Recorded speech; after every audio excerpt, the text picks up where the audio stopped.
Class, a very, very good morning to all of you.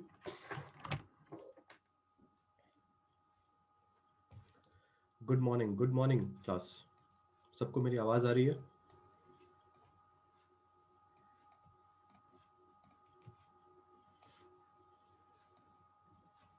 Good morning, good morning.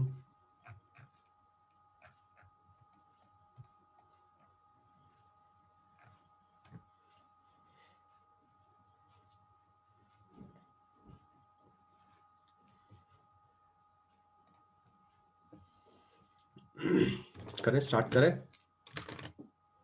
Can we start?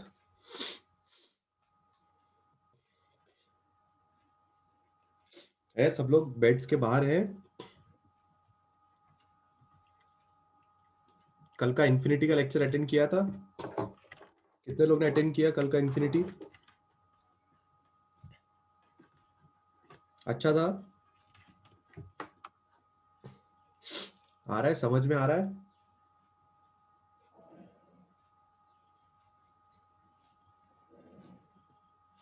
बढ़िया बढ़िया बढ़िया। रोज ऐसे ही practice करेंगे तो 2 साल में अपना अच्छा खासा प्रैक्टिस हो जाएगा, और 2 साल में अच्छा खासा प्रैक्टिस होके अपन लोग 12वीं खत्म होने तक, हमारे पास 12वीं खत्म होने तक अच्छा खासा प्रैक्टिस लेवल हो जाएगा, तो मार्क्स आने के चांसेस बहुत ज्यादा बढ़ जाते हैं हमारे। ठीक है, प्रैक्टिस करना है। जो भी क्वेश्चंस मैं लेक्चर में करवा रहा हूँ उसको रिपीट प्रैक्टिस करो, या फिर उसी के सिमिलर सम्स देख देख के प्रैक्टिस करो। ठीक है, चलिए स्टार्ट करते हैं हम आज का lecture. In the previous lecture मैंने जाने से पहले पूरा रिवीजन तो दे ही दिया था आप लोगों को। ठीक है, सो प्रीवियस लेक्चर में हम लोगों ने मैग्नेटिक डाइपोल मोमेंट तक खत्म कर दिया था, जिसका formula pole strength into magnetic length होता है। पोल स्ट्रेंथ का मैंने यूनिट बताया था, मैग्नेटिक डाइपोल मोमेंट का भी यूनिट बताया था, और मैग्नेटिक डाइपोल मोमेंट का डायरेक्शन भी बताया था। It is from south pole to north pole. इतना हो गया था हमारा। ठीक है, अब इसी बार मैग्नेट में ही हमें चर्चा करनी है, एज यू नो। ठीक है, सो आज का जो हमारा अगला टॉपिक होगा उसके बारे में डिस्कशन करते हैं। ठीक है, चैप्टर जो हम पढ़ रहे हैं उसका नाम है मैग्नेटिज्म, और ये आज हमारा 1.2 लेक्चर है। ये मेरा पेज नंबर पहला आज का। ठीक है, सो अब आज का टॉपिक देख लेते हैं। आज का टॉपिक है magnetic field, FIELD, magnetic field due to a bar magnet at a point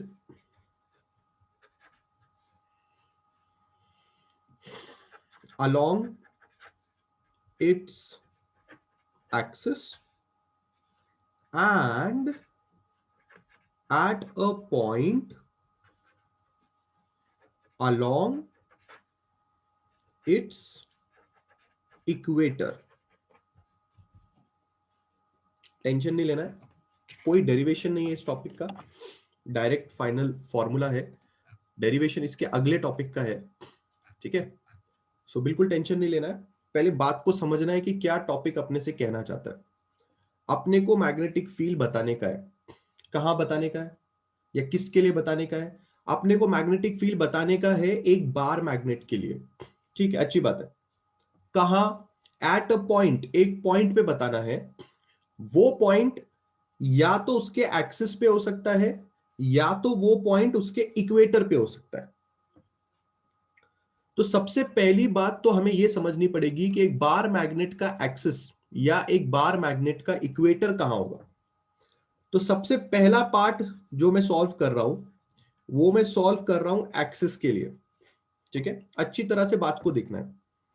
अगर ये आपका बार मैग्नेट है, if this is your bar magnet, let us consider a south pole here, let us consider a north pole here. आपने एक जगह पे south pole consider कर लिया, आपने एक जगह पे नॉर्थ पोल कंसीडर कर लिया। ठीक है, ये आपका सेंटर पॉइंट ओ हो जाएगा।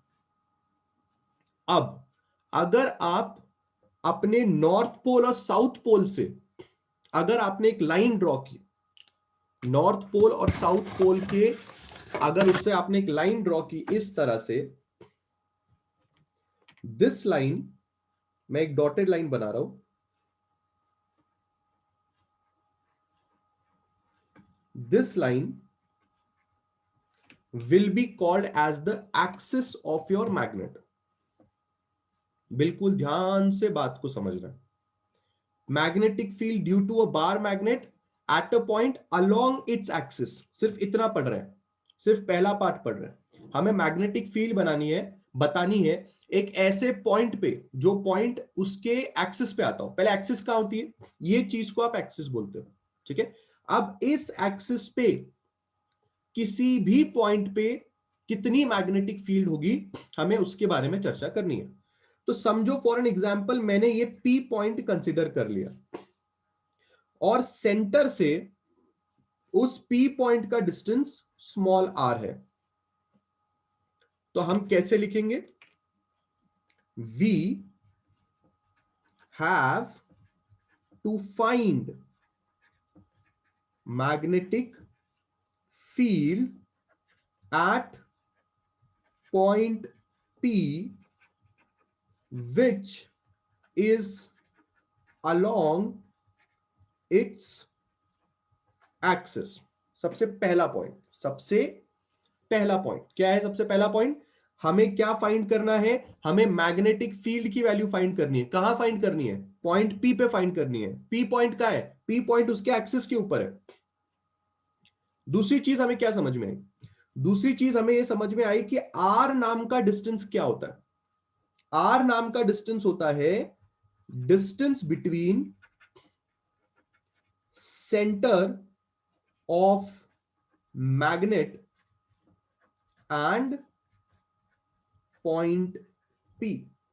ध्यान से देखना है, जो भी डिस्टेंस नापा जाता है वो मैग्नेट के सेंटर से नापा जाता है। सो आपने नोटिस किया यहां पे ये मैग्नेट का सेंटर है, उस सेंटर से पॉइंट P, और पॉइंट P कौन सा पॉइंट है, पॉइंट P वो पॉइंट है जिसके ऊपर तुम्हें मैग्नेटिक फील्ड की वैल्यू पता करनी है। सेंटर पॉइंट P, आप पॉइंट P कहीं पे भी ले सकते हो। मैंने एग्जाम्पल दिखाने के लिए मैंने पॉइंट P यहां ले लिया। आप पॉइंट P को यहां इस तरफ भी ले सकते हो, इधर भी ले सकते हो, इधर भी ले सकते हो। एक्सिस पे कहीं पे भी पॉइंट P हो सकता है। सिर्फ जनरली बातें करने के लिए मैंने ऐसा अज्यूम कर लिया कि पॉइंट P यहां पे लाई कर रहा है।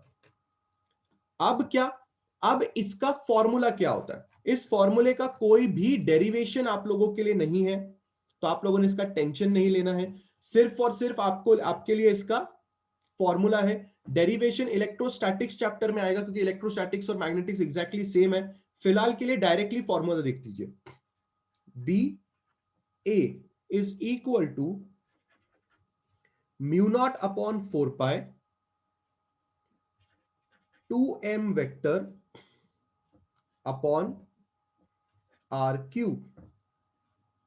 ये आपका फॉर्मूला है। इस फॉर्मूले में बी ए क्यों लिखा गया है, क्योंकि आप ए माने की एक्सिस पे मैग्नेटिक फील्ड बता रहे हो, बी माने मैग्नेटिक फील्ड होती है, कल के लेक्चर में आपको बताया था। म्यू नॉट क्या होता है, आई होप आपको नहीं पता होगा। एम क्या होता है ये आपको पता होगा।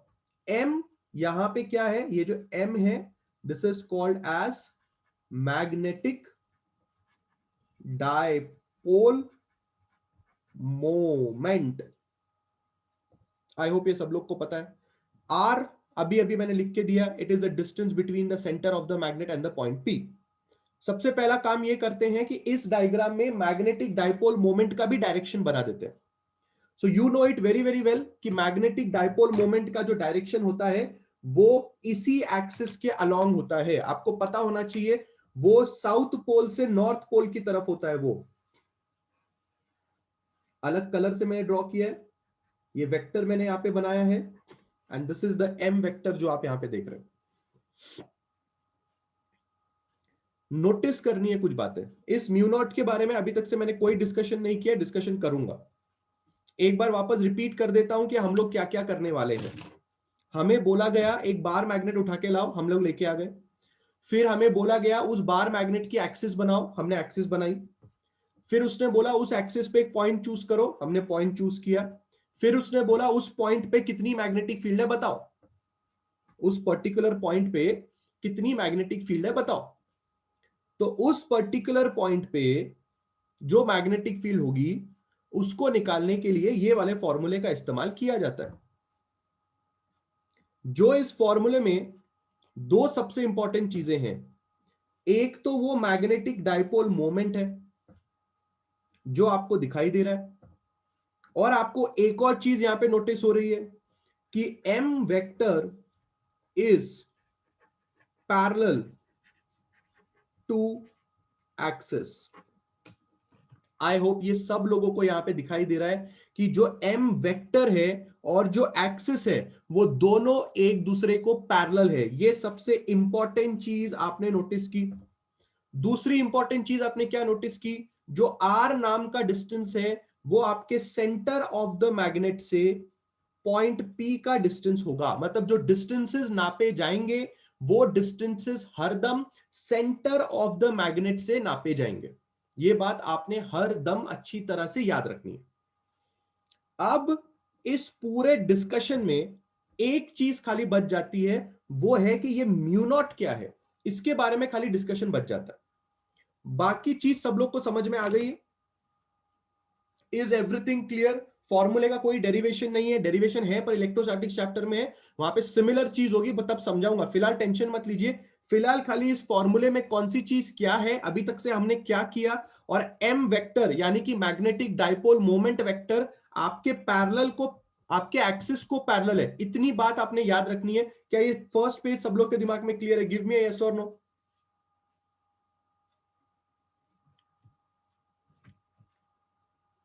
एवरीबॉडी,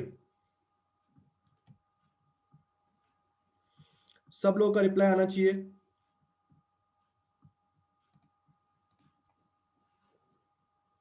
अरे reply reply reply, all of you फटाफट रिप्लाई करना है सब लोगों ने।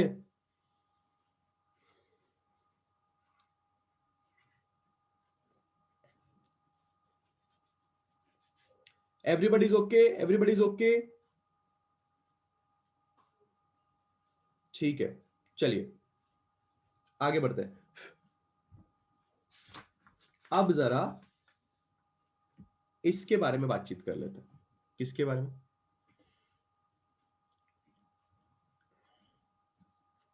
म्यू नॉट और राहुल, राहुल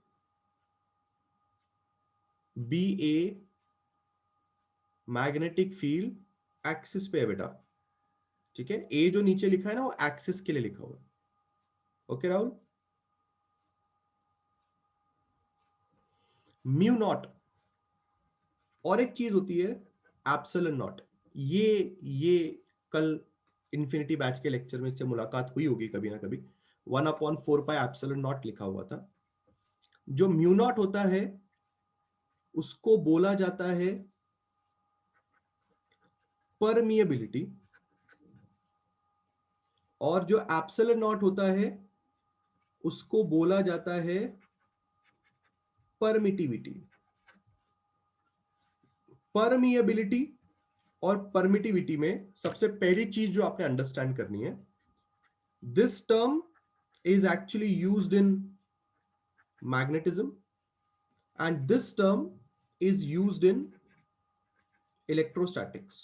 पर क्योंकि दोनों टर्म्स एग्जैक्टली सेम मतलब के हैं, बस ये टर्म मैग्नेटिज्म में इस्तेमाल होता है और वो टर्म इलेक्ट्रोस्टैटिक्स में इस्तेमाल होता है। इसे दोनों आज ही समझा रहा हूं, फ्यूचर में हमको बाद में इसके बारे में बात करने की जरूरत नहीं पड़नी चाहिए, इसलिए अच्छी तरह से मेरी बात को समझना। ठीक है, अभी कल परसों मैंने आपको एक टर्म पढ़ाया था जिसका नाम था मैग्नेटिक फ्लक्स, जिसको हम फाई से डिनोट करते हैं, अगर आपको याद आएगा तो। और मैंने आपको और एक चीज समझाई थी कल परसों जिसका नाम होता है मैग्नेटिक इंडक्शन, यानी कि बी, और उसका फॉर्मूला फाई बाय ए होता है। इन दोनों चीजों के बारे में हम लोगों ने कल चर्चा की थी। बात को बिल्कुल ध्यान से समझना। जब मैं आपको मैग्नेटिक फ्लक्स पढ़ा रहा था तो मैंने आपसे एक चीज कही थी कि मैग्नेटिक फ्लक्स वो वैल्यू होती है जिसमें हम ये बताते हैं कि कितने नंबर ऑफ मैग्नेटिक लाइंस एक पर्टिकुलर जगह को या फिर एक यूनिट एरिया को पास करके जा रहे हैं। पास कर रहे हैं, यूनिट एरिया को पास कर रहे हैं। ठीक है, डेफिनेशन इस चीज की वापस लिख देता हूं मैं। Number of magnetic field lines passing through a closed area। अब मेरी बात बिल्कुल ध्यान से समझना। सपोज कीजिए आपने एक बक्सा लिया, उस बक्से के अंदर आपने एक मैग्नेट रखा, ये उस मैग्नेट का साउथ पोल है, ये उस मैग्नेट का नॉर्थ पोल है। ठीक है, इस बक्से का कुछ ना कुछ एरिया है, कुछ ना कुछ इस बक्से का एरिया है। ठीक है, अगर किसी ने आपको यह सवाल पूछा magnetic flux coming out of this box, तो ऑब्वियस ही बात है, magnetic flux coming out of this box का मतलब है कि कितने number of magnetic field lines इस पर्टिकुलर बॉक्स के एरिया से बाहर आएंगे।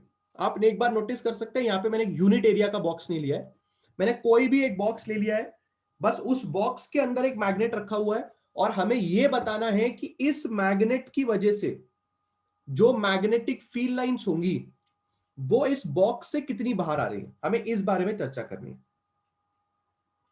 बट अगर आप नोटिस करोगे, इट मे बी पॉसिबल कि ये जो बॉक्स है ये इसकी मैग्नेटिक फील्ड लाइंस को ब्लॉक कर दे। नॉर्थ पोल से हो सकता है मैग्नेटिक फील्ड लाइन इस बॉक्स के बाहर ही नहीं आए, इस बॉक्स के अंदर जाके ही इधर गोल गोल घूमे, ऐसे पॉसिबल है। पॉसिबिलिटी ये हो सकती है कि बॉक्स जिस मटेरियल से बना है उसको हम लोग बोलते हैं एक मीडियम।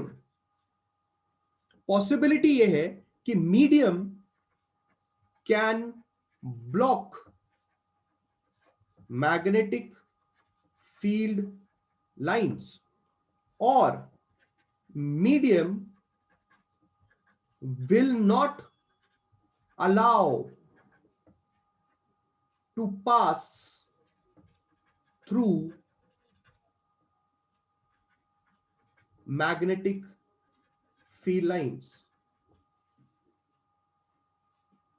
बोलने का मतलब क्या है कि कभी कभी ऐसा पॉसिबल है कि आपकी मैग्नेटिक फील्ड लाइंस एक पर्टिकुलर मीडियम से पास नहीं होगी,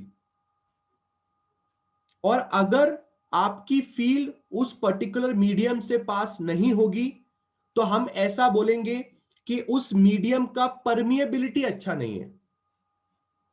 और अगर वो मीडियम अलाउ करता है आपकी मैग्नेटिक फील्ड लाइंस को पास करने के लिए तो हम लोग बोलेंगे उस मीडियम का परमिएबिलिटी बहुत अच्छा है। परमिएबिलिटी इस बात का नाम है कि क्या आपका मीडियम आपकी मैग्नेटिक फील्ड लाइंस को अलाउ करता है पास होने के लिए। अगर करता है तो अच्छी बात है, नहीं करता है तो बुरी बात है। एग्जाम्पल के तौर पे हो सकता है कि आपने एक मैग्नेट इसी तरह से जमीन पे कहीं पे रख दिया और आप इस पर्टिकुलर पॉइंट पे यह बताना चाहते हैं कि मैग्नेटिक फील्ड है या नहीं है। जरा सोच के देखिए, मैग्नेट और इस पर्टिकुलर पॉइंट के बीच में जो जगह आपको खाली दिखाई दे रही है वो जगह एक्चुअली खाली नहीं है। उस खाली जगह में एयर नाम का मीडियम है। मैंने मीडियम के बारे में बात की, I was talking about medium, and medium can be anything, कोई भी चीज मीडियम हो सकती है। अगर आपको इस पर्टिकुलर पॉइंट पे मैग्नेटिक फील्ड देखनी है या बतानी है या देखनी है क्या है या नहीं, तो ये एयर ने इस मैग्नेटिक फील्ड को जो इस मैग्नेट से निकल रहा है वहां तक पहुंचने के लिए अलाउ किया होगा, तभी तो तुम्हें बी पॉइंट पे मैग्नेटिक फील्ड देखने को मिल रही है पी पॉइंट पे।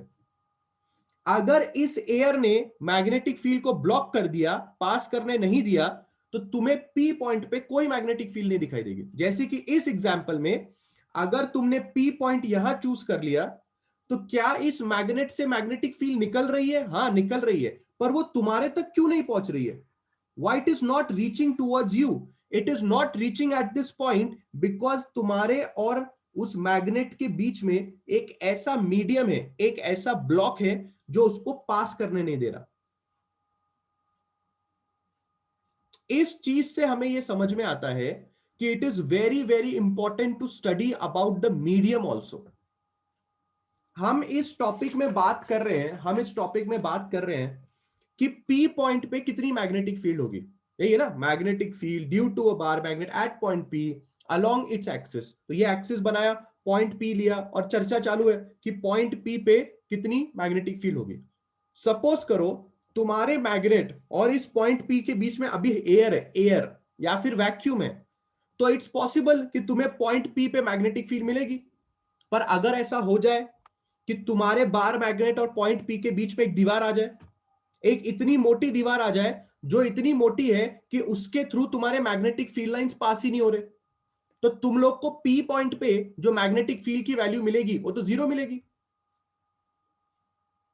मैग्नेट के होते हुए, पी पॉइंट के होते हुए, और समझो पी पॉइंट मैग्नेट के बहुत ही करीब है, यहां पे पी पॉइंट, तुम लोग को लगेगा इतने करीब होने के बाद भी पी पॉइंट पे कुछ वैल्यू नहीं आ रही, क्योंकि भाई तुम्हारे मैग्नेट और पी पॉइंट के बीच में एक ऐसा मीडियम है, एक ऐसा मीडियम है जो मैग्नेटिक फील्ड लाइन को खुद से पास ही नहीं करने दे रहा।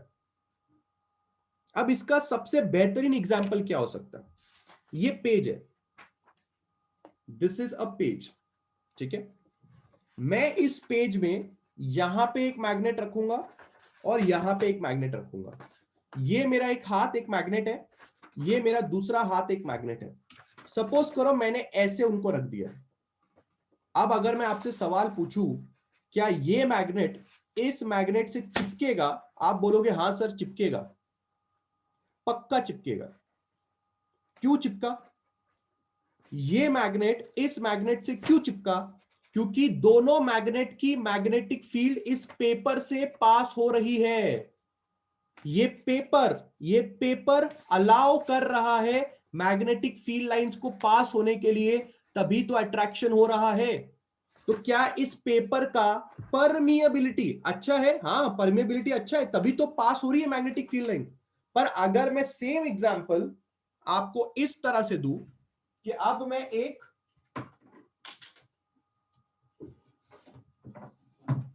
ये वाली बुक लेके आता हूं, अगर मैंने ये वाली बुक में यहां पे एक मैग्नेट रखा और यहां पे एक मैग्नेट रखा, अब मुझे बताओ ये मैग्नेट चिपकेंगे कि नहीं चिपकेंगे? तुम्हें क्या लगता है? सब लोग का क्या रिप्लाई है? क्या ये मैग्नेट इस मैग्नेट को ऐसा चिपकाएगा जैसा पेपर में चिपका रहा था वैसा चिपकाएगा? ऐसा ऐसा पेपर में चिपका रहा था चिपकाएगा? कि ये दो मैग्नेट ऐसे ऐसे मैं रखूंगा गिर जाएंगे, ऐसे ऐसे रखूंगा गिर जाएंगे, ठक करके गिर जाएंगे? नहीं चिपकेगा, नहीं चिपकेगा। यस, मैग्नेट के साइज पे भी डिपेंड होता है, बट मैंने पेपर में जो मैग्नेट यूज किया था वही मैग्नेट मैंने यहां यूज किया। मेरे हाथ तो वही है ना, अभी फिलहाल मेरे हाथ तो चेंज नहीं हुए ना, बराबर है। क्यों नहीं चिपका? ये मैग्नेट क्यों नहीं चिपका? ऐसा क्या हो गया? क्या मैंने मैग्नेट बदला? अभी भी मेरे हाथ मैग्नेट है, अभी भी मेरे हाथ मैग्नेट है, बराबर है ना। क्यों नहीं चिपका? पेपर में चिपक गया, अभी क्यों नहीं चिपका? क्योंकि ये बुक इतनी मोटी है, ये बुक इतनी मोटी है कि इस मैग्नेट की मैग्नेटिक फील्ड लाइन इस बुक से पास होके यहां पे नहीं आ पा रही। दो मैग्नेट तब चिपकते हैं जब उनकी मैग्नेटिक फील्ड लाइंस एक दूसरे के पास पहुंचती हैं। कल हमने पढ़ा था, unlike poles attract each other. ऐसा कब होगा? जब एक मैग्नेट की मैग्नेटिक फील्ड लाइन दूसरे मैग्नेट तक पहुंचेगी। तो ये इस बात का सबूत है कि ये मैग्नेट और ये मैग्नेट के बीच में ये इतना बड़ा मीडियम अलाउ नहीं कर रहा है मैग्नेटिक फील्ड लाइन को पास करने के लिए, अलाउ नहीं कर रहा है मैग्नेटिक फील्ड लाइन को पास करने के लिए, इसलिए कार्यक्रम नहीं हो पा रहा। तो क्या आप लोगों को ये बातें समझ में आ रही हैं कि किसी भी पॉइंट पे मैग्नेटिक फील्ड होगी या नहीं होगी? इसमें एक बहुत इंपॉर्टेंट चीज हमें पढ़नी है, वो ये है कि आपके मैग्नेट और उस पॉइंट के बीच में जो मीडियम है, क्या वो अलाउ कर रहा है मैग्नेटिक फील्ड लाइन को पास करने के लिए? अगर आपका मीडियम ही मैग्नेटिक फील्ड लाइन को पास नहीं कर रहा है तो इतना लंबा चौड़ा फॉर्मूला लगा के क्या मतलब हो जाएगा आपका? मीडियम अगर अच्छा है, जैसे मीडियम अगर एयर है, तो इजीली आपकी मैग्नेटिक फील्ड लाइंस पास हो जाएंगी। तो इसलिए हम यहां पे टर्म लेके आते हैं। मीडियम का ख्याल कौन रख रहा है? ऐसा कौन सा टर्म है जो फॉर्मूले में मीडियम का ख्याल रख रहा है? वो टर्म है परमिटिविटी, म्यू नॉट। ये वो बंदा है जो मीडियम का ख्याल रखता है। ये वो बंदा है जो आपको बताता है कि मीडियम अच्छा है, वो अलाउ कर रहा है आपके मैग्नेटिक फील्ड लाइंस को पास करने के लिए। जो म्यू नॉट अपॉन 4 पाई आप वहां पे देख रहे थे, ये जो आप म्यू नॉट अपॉन 4 पाई आप यहां पे देख रहे हो, ये वो बंदा है जो ख्याल रखता है इस बात का कि मीडियम की परमेबिलिटी कैसी। म्यू नॉट अपॉन 4 पाई जो आपने यहां पे देखा, उसकी वैल्यू होती है 10⁻⁻7। एंड ये म्यू नॉट जो हमने लिखा है, mu naught, this we write for air और वैक्यूम। ये म्यू नॉट जो हमने यहां पे लिखा है, naught, you read it as naught, ये परमिएबिलिटी फॉर एयर या वैक्यूम देखी जाती है। सो जब भी आप म्यू नॉट के बारे में बात करेंगे, this is permeability of air और वैक्यूम। सपोज कीजिए ये एक टॉपिक हम पढ़ने के लिए स्टार्ट करते हैं और हम इस टॉपिक के ऊपर एक्सपेरिमेंट कर रहे हैं। हमने एक मैग्नेट रखा, बहुत ही तगड़ा वाला मैग्नेट रखा। उस बहुत ही तगड़े वाले मैग्नेट के एग्जैक्टली पास में एक पॉइंट हमने चूज किया और हम किसी मशीन की मदद से, फॉर्मूला की मदद से नहीं, किसी मशीन की मदद से यह मेजर करने जा रहे हैं कि इस पर्टिकुलर पॉइंट पे कितनी मैग्नेटिक फील्ड। जब हमने वो डिवाइस इस पर्टिकुलर पॉइंट पे रखा तो उस डिवाइस ने हमें मैग्नेटिक फील्ड की वैल्यू 0 टेस्ला बताई। 0 Tesla is the value of magnetic field here, इस पर्टिकुलर पॉइंट पे। और हम लोग हो गए शॉक, क्योंकि हमें एक बात समझ में नहीं आई, मैग्नेट तो बहुत तगड़ा है और जो पॉइंट हमने चूज किया है वो मैग्नेट के बहुत पास में है। तो ऐसा क्या हो गया कि यहां पे वो डिवाइस मैग्नेटिक फील्ड की वैल्यू 0 दिखा रहा है? ऐसा तो नहीं है ना, ऐसा तो नहीं है ना ये मैग्नेट ने काम करना बंद कर दिया। मैग्नेट कभी काम करना बंद करता है क्या? नहीं करता। ऐसा क्या हो गया मैं आपको बताता हूं। इस मैग्नेट और इस पॉइंट के बीच में कोई ऐसा मीडियम होगा जो आपकी मैग्नेटिक फील्ड लाइंस को यहां से यहां ट्रैवल करने नहीं दे रहा, इसलिए आपको इस पर्टिकुलर पॉइंट पे मैग्नेटिक फील्ड की वैल्यू 0 दिखाई दे रही है। पर अगर यही एक्सपेरिमेंट एयर में या वैक्यूम में किया जाए तो आसानी से मैग्नेटिक फील्ड लाइन वहां पहुंच जाएंगी और आपको कोई टेंशन लेने की जरूरत नहीं होगी। इस म्यू नॉट नाम की चीज clear in front of you? क्या आपको पता चल रहा है म्यू नॉट नाम की चीज किस बारे में बात कर रही है? म्यू नॉट नाम की चीज बात करती है एक मीडियम के बारे में। क्या वो मीडियम हमारे मैग्नेटिक फील्ड लाइंस को अलाउ कर रहा है कि नहीं अलाउ कर रहा है, इस बारे में चर्चा म्यू नॉट करता है। गिव मी यस और no all of you if you understood what is permeability. नाम याद कर लीजिए, नाम याद कर लीजिए, permeability. All of you have to remember this name, permeability.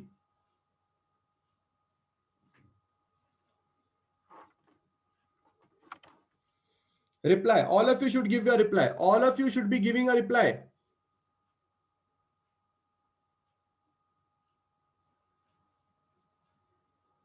Her medium की हो सकती है, हर मीडियम की परमिएबिलिटी हो सकती है। जैसे मैंने यहां पे बॉक्स कंसीडर किया, एक बॉक्स लकड़ी से बना होगा, वुड से बना होगा, तो वुड की भी परमिएबिलिटी हो सकती है। परंतु एयर और वैक्यूम की परमिएबिलिटी के नीचे नॉट लिखा जाता है, म्यू नॉट। इतना खाली आपने याद रखना है। इस एयर और इस वैक्यूम के परमिएबिलिटी के नीचे आपको नॉट लिखना है, नॉट। ये नॉट जब भी दिखाई देगा, ये इस बात का सबूत है कि आप एयर और वैक्यूम के बारे में बात कर रहे हो। इसलिए हमारे फॉर्मूले में क्या लिखा हुआ है? नॉट लिखा है कि नहीं लिखा? हमारे फॉर्मूले में, हमारे फॉर्मूले में नॉट लिखा है। इसका मतलब हम ऐसा मान रहे हैं कि हमारे मैग्नेट और पॉइंट पी के बीच में एयर या फिर वैक्यूम है, और हम बहुत खुश है क्योंकि एयर और वैक्यूम जैसी चीज मैग्नेटिक फील्ड को अच्छे खासे से पास करने देती है। आपको कभी कभी म्यू नॉट की जगह पे म्यू एम या म्यू आर भी देखने को मिल सकता है। फ्यूचर में कभी इसके बारे में बात करेंगे। Mu M permeability of a medium होता है जो एयर और वैक्यूम नहीं है, और म्यू आर रिलेटिव परमिएबिलिटी होता है। फ्यूचर में कभी इसके बारे में बात करेंगे। अभी खाली आपको क्या याद रखना है, अगर नॉट दिखाई दिया it is specially for air and vacuum. Sir अगर मीडियम छोटा होगा और मैग्नेट बड़ा होगा तो मैग्नेटिक फील्ड लाइंस फ्लो होंगी। ऑब्वियस सी बात है, ऑब्वियस सी बात है। मीडियम छोटा या बड़ा नहीं होता, मीडियम कभी छोटा या बड़ा नहीं होता, मीडियम मीडियम होता है, और वो मीडियम इस मैग्नेट और इस पॉइंट पी के बीच में होगा। हाँ, अगर आप बुक की थिकनेस के बारे में बात कर रहे हैं, if you talking about book का थिकनेस, तो उस तरह से मीडियम बड़ा या छोटा बोल सकते हैं। बट वो डिपेंड करता है मैग्नेट की ताकत के ऊपर और उस मीडियम की परमेबिलिटी के ऊपर भी। हो सकता है कि मैग्नेट बहुत ताकतवर हो पर फिर भी ये मैग्नेटिक फील्ड लाइन इस मेरे हाथ को आर पार ना कर पाए। पॉसिबल है, मेरा हाथ एक मीडियम है, पॉसिबल है। तो मैग्नेट की ताकत पे भी डिपेंड करता है, दोनों के लोगों के बीच के मीडियम पे भी डिपेंड करता है कि पी पॉइंट तक कितनी मैग्नेटिक फील्ड पहुंचेगी। तो हमें दोनों बातों का ख्याल रखना था, इसलिए वो फॉर्मूले में म्यू नॉट नाम की चीज आ गई। अब जब मैं सिमिलर चीज आपको इलेक्ट्रोस्टैटिक्स में पढ़ाऊंगा तो सिर्फ परमिएबिलिटी की जगह पे परमिटिविटी बोलूंगा और वहां पे एप्सिलॉन नॉट लिखा रहेगा। बस आपने याद रखना है, इलेक्ट्रोस्टैटिक्स चैप्टर में आप मैग्नेटिक फ्लक्स के बारे में बात नहीं करते, आप इलेक्ट्रिक फ्लक्स के बारे में बात करते। इलेक्ट्रोस्टैटिक्स चैप्टर में आएंगे तब इसके बारे में बात करेंगे। फिलहाल खाली ये चीज सब लोग को समझ में आ जानी चाहिए। ये जो फॉर्मूला है मैं जरा वापस लिख रहा हूं क्योंकि ये फॉर्मूले में बहुत सारी चीजें छुपी हुई हैं, इसके बारे में हमें डिटेल में चर्चा करनी चाहिए। फॉर्मूला क्या है? फॉर्मूला है B axis is equal to mu naught upon 4 pi 2m vector upon r cube.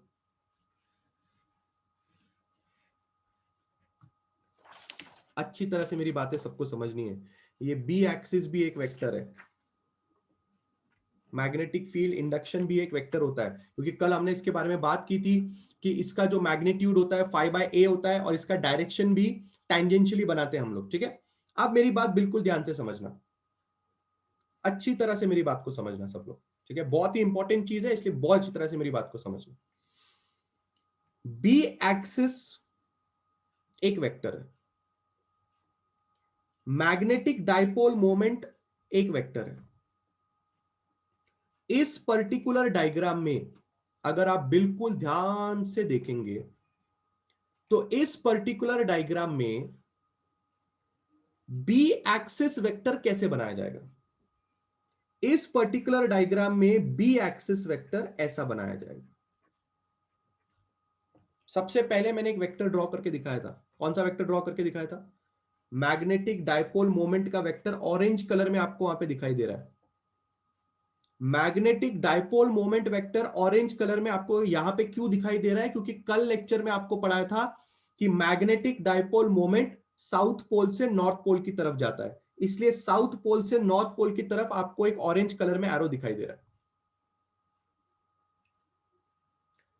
B axis भी एक वेक्टर है, उसको मैंने इस पॉइंट से आगे की तरफ ऐसे बना दिया। अब आप मुझे ये भी डाउट पूछ सकते थे कि सर टैंजेंट क्यों नहीं बनाया? एक स्ट्रेट लाइन को टैंजेंट एक स्ट्रेट लाइन ही होती है, कर्व थोड़ी है। यहां पे मैग्नेटिक फील्ड लाइन एक कर्व नहीं है, एक्सिस एक कर्व नहीं है, इसलिए आपने यहां पे एक स्ट्रेट लाइन बना दी।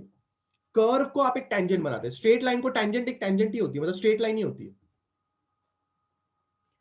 इस चीज को ध्यान से देखो, आपको एक बात नोटिस हो गई होगी कि जो मैग्नेटिक डाइपोल मोमेंट वेक्टर है वो एक्सिस को पैरेलल है, यानी कि आपका M vector is parallel to B vector also. इस फॉर्मूले की सबसे बड़ी खासियत है ये। अगर ये खासियत हमने अभी नहीं पहचानी तो आगे जब हम डेरिवेशन करने जाएंगे तो हमारी वाट लग जाएगी। नोटिस क्या करना है, जब भी आप एक्सिस वाला फॉर्मूला लिखोगे, जब भी आप एक्सिस वाला फॉर्मूला लिखोगे तो एक्सिस वाला फॉर्मूला लिखते समय जो भी आपका मैग्नेटिक डाइपोल मोमेंट वेक्टर होगा और जो भी आपका बी एक्सिस वेक्टर होगा वो दोनों एक दूसरे को पैरेलल होने चाहिए। इधर क्या लिख रहे हैं हम लोग, इधर हम लोग लिख रहे हैं while writing this formula we should take care that b axis vector and m vector should be parallel to each other। ये बात अभी के अभी सिर्फ मेरी सुन के लो, अभी के अभी सिर्फ मेरी सुन के लो, ठीक है ना। ऐसा भी कंडीशन आ सकता है कि आपके पास इस बात के वांदे हो जाए कि बी एक्सिस और ये पैरेलल ना हो, तब क्या करना है धीरे धीरे समझाऊंगा। अभी क्या बोला मैंने, ये बात अनिवार्य है, ये बात अनिवार्य है कि बी एक्सिस और आपका एम वेक्टर पैरेलल होना चाहिए। पर क्या आपकी मुलाकात ऐसे भी कंडीशन से हो सकती है कि कभी ना कभी आपके ये दोनों पैरेलल ना हो, बताऊंगा वैसा कंडीशन भी, फिलहाल उसकी तरफ मत जाओ, फिलहाल नॉलेज इकट्ठा करो। क्या नॉलेज इकट्ठा की कि बी एक्सिस और एम वेक्टर एक दूसरे के साथ पैरेलल होना चाहिए, जो इस पर्टिकुलर डायग्राम में आपको दिखाई दे रहा है। सो क्लास, हमने magnetic field of a bar magnet एक पर्टिकुलर पॉइंट पे पता किया, पी पॉइंट पे। वो पी पॉइंट कहां है, वो पी पॉइंट आपके एक्सिस पे है। पी पॉइंट से सेंटर तक का डिस्टेंस आर है। ये बी एक्सिस का फॉर्मूला है। म्यू नॉट परमिएबिलिटी है। M vector magnetic dipole moment vector है। आर डिस्टेंस है। म्यू नॉट क्या होता है हमने अभी देखा। लास्ट में हम लोग ने एक चीज देखी कि बी एक्सियल वेक्टर और आपका एम वेक्टर एक दूसरे को पैरेलल है, तभी आप ये फॉर्मूला लिख सकते हो। सिर्फ इतनी बातें आपने फिलहाल दिमाग में रखनी है। Is this and this thing clear with everybody? क्या ये सारी बातें सबको समझ में आ रही हैं? गिव मी यस और no for all this thing. फटाफट फटाफट रिप्लाई आना चाहिए सब लोगों का, सब लोगों को ये बातें समझ में आनी चाहिए। आप पीछे भी रख सकते हैं, पी पॉइंट एक्सिस पे कहीं पे भी हो सकता है, पी पॉइंट एक्सिस पे कहीं पे भी हो सकता है। मैंने पहले ही रिप्लाई दिया इस चीज का कि जरूरी नहीं है कि पी पॉइंट यहां हो, पी पॉइंट मैग्नेट के ऊपर भी हो सकता है, पी पॉइंट कहीं भी हो सकता है। P point south pole north pole भी खुद पी पॉइंट हो सकता है, कहीं पे भी बनाओ पी पॉइंट, कोई फर्क नहीं पड़ता। P point can be anywhere in the axis. सब लोग का रिप्लाई आना चाहिए मुझे, everybody should be giving a reply. Is this thing clear कि आप जब एक्सिस पे मैग्नेटिक फील्ड फाइंड कर रहे हो तो आप कैसे फाइंड आउट कर रहे हो, ये बात सब लोगों को समझ में आ गई है? क्योंकि अब हम आगे बढ़ रहे हैं, we are going off with equator. कोई डेरिवेशन नहीं है इस चीज का, डेरिवेशन नहीं है, सिर्फ फॉर्मूला अंडरस्टैंड करना है, वही अपनी मेन चीज है। अब जो मैं अगली चीज करने जा रहा हूं पार्ट बी, पार्ट बी में हम कंसीडर करने जा रहे हैं इक्वेटर। पार्ट बी में हम लोग कंसीडर करने जा रहे हैं इक्वेटर। अभी आपने क्या देखा, अभी आपने देखा एक्सिस, अब इक्वेटर। ठीक है, अच्छी तरह से मेरी बात देखना। ये आपका मैग्नेट है, ठीक है, यहां पे साउथ है, यहां पे नॉर्थ है। एक्सिस कैसी बनी थी आपने देख लिया, अब इक्वेटर को देखो।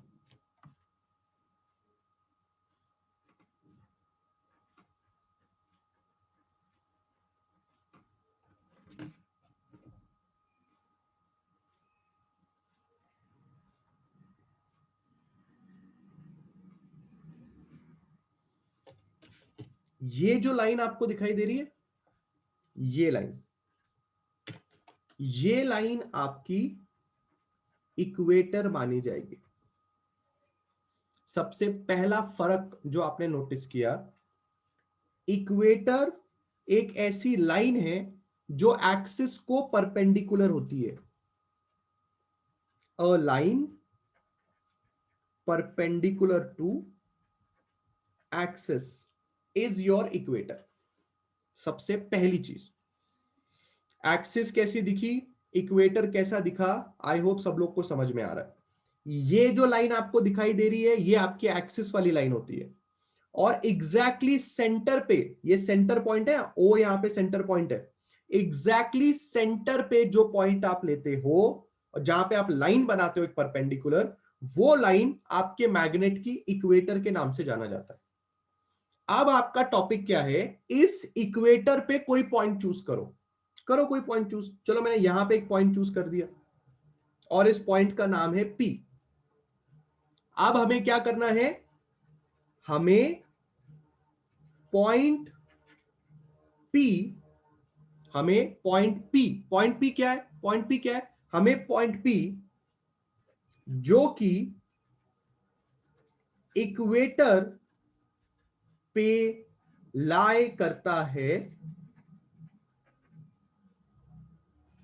उस पॉइंट पे मैग्नेटिक फील्ड की वैल्यू बतानी है। सिमिलरली पिछले टाइम आपने क्या किया, आपने सिमिलरली पिछले बार एक्सिस पे एक पॉइंट कंसिडर किया और उस पॉइंट पे आपने मैग्नेटिक फील्ड की वैल्यू बताई। अब आपने क्या किया, अब आपने इक्वेटर पे एक पॉइंट चूज किया और उसके ऊपर आप मैग्नेटिक फील्ड की वैल्यू बताना चाहते हैं। क्या क्या बातें दिमाग में रखेंगे, इस पॉइंट और आपके सेंटर के बीच का डिस्टेंस अब r है। सिमिलरली r वहां पे भी यही था, r वहां पे भी यही था, distance between P and O, यानी कि पॉइंट P और सेंटर के बीच का डिस्टेंस r था। सिमिलरली वहां पे भी r था, पर फर्क इतना था कि वो पॉइंट एक्सिस पे था, ये पॉइंट इक्वेटर पे, बस इतना फर्क है आपके दिमाग, ठीक है। अब जो B इक्वेटर का मैग्नेटिक फील्ड होगा, आप उसको किस तरह से लिखेंगे, आप उसको लिखेंगे B इक्वेटर और आप उसके ऊपर डालेंगे एक वेक्टर। जो बी इक्वेटर का वेक्टर होगा उसका डायरेक्शन इस तरह से आता है, यह है आपका बी इक्वेटर का वेक्टर। ऐसा डायरेक्शन क्यों आता है, कैसे आता है, फिलहाल उसमें मत जाइए, हम जब इलेक्ट्रोस्टैटिक्स में इसका सिमिलर डेरिवेशन करेंगे तब देख लेना कि ऐसा डायरेक्शन क्यों आता है। फिलहाल खाली इतना समझना है कि यह बी इक्वेटर का डायरेक्शन है, बस, इससे ज्यादा कुछ नहीं समझना है आप लोगों ने। दूसरा चीज हम क्या बनाते हैं, हम लोग हरदम मैग्नेटिक डाइपोल मोमेंट वेक्टर का भी डायरेक्शन बनाते हैं। तो मैग्नेटिक डाइपोल मोमेंट वेक्टर का डायरेक्शन होता है ये, दिस इज एम वेक्टर। आप देख सकते हैं magnetic dipole moment vector is going from south pole to north pole, और ये आपका बी इक्वेटर का वेक्टर है। बी इक्वेटर का फॉर्मूला, बी इक्वेटर का फॉर्मूला डायरेक्टली लिखना है, equal to minus mu naught upon 4 pi M vector upon R cube. ये आपका बी इक्वेटर की किसी भी पॉइंट के ऊपर मैग्नेटिक फील्ड निकालने का फॉर्मूला है, किसी भी पॉइंट के ऊपर आप निकाल सकते हो। इन चीजों में क्या क्या चीजें हैं, नया फॉर्मूला जरा देखते हैं हम सब चीज से वाकिफ है क्या नहीं। म्यू नॉट अपॉन 4 पाई से आप अच्छे खासे से वाकिफ है कि वो चीज आपको क्या बता रहा है। मैग्नेटिक डाइपोल मोमेंट आपको पता है, आर क्यूब आपको पता है। अब सिर्फ सवाल उठता है कि यहां पे माइनस साइन क्यों आया, पहले वाले फॉर्मूले में तो माइनस साइन नहीं था और पहले वाले फॉर्मूले में 2 था, यहां पे भी 2 भी नहीं है, ठीक है। ये डेरिवेशन का कमाल है। अगर आप ध्यान से सोचेंगे, अगर आप ध्यान से सोचेंगे तो आपको समझ में ये बात आएगी, हाँ ये क्यूब है, आर का क्यूब है यहां पे, ठीक है। अगर आपको बात समझ में आएगी तो बी इक्वेटर वेक्टर इस तरफ देख रहा है, एम वेक्टर यानी कि मैग्नेटिक डाइपोल मोमेंट का वेक्टर इस तरफ देख रहा है। क्या आप पहले से यह बात समझ पा रहे हैं कि both the vectors are showing opposite directions. B equator vector इस तरफ देख रहा है, मैग्नेटिक डाइपोल मोमेंट इस तरफ देख रहा है। अगर दो वेक्टर एक दूसरे को अपोजिट है तो ये माइनस साइन इस बात को डिपिक्ट कर रहा है कि this vector and this vector are actually opposite to each other. बस इतनी सी बात आपने याद रखनी है, और ये फॉर्मूला आपने याद रखना है। क्या ये बात चीज समझ में आ रही है सब लोगों को?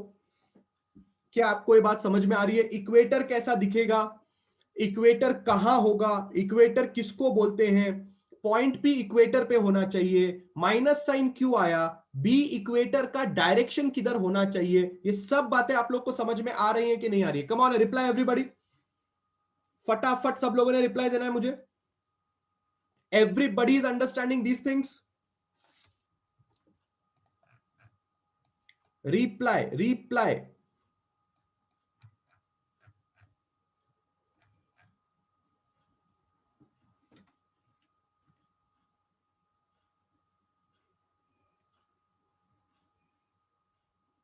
बहुत ही बढ़िया, बहुत ही बढ़िया।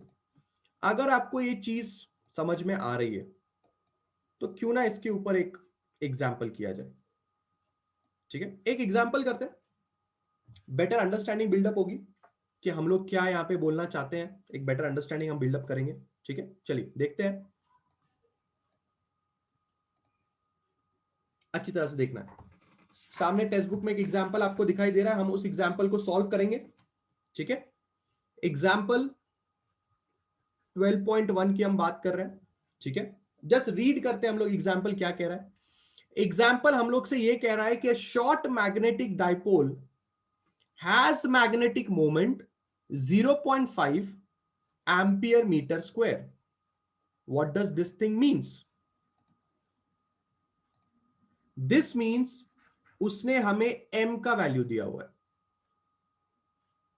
0.5 एम्पियर मीटर स्क्वायर। मैंने कल ही बताया था, आप लोग ऐसा यूनिट देख के ये पता करेंगे कि सामने वाली क्वांटिटी क्या दिया। वैसे उसमें लिखा हुआ है कि इट इज मैग्नेटिक मोमेंट, उसने लिखा हुआ है कि वो मैग्नेटिक मोमेंट है वहां पे, तो आपको समझने के लिए परेशानी नहीं होगी।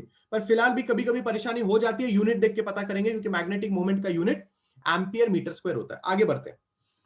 Calculate its magnetic field at a distance of 20 centimetre, यानी कि r बराबर 20 सेंटीमीटर उन्होंने दिया हुआ है, यानी कि that will be 0.2 metres from the centre of the magnetic dipole on the axis and on the equatorial line.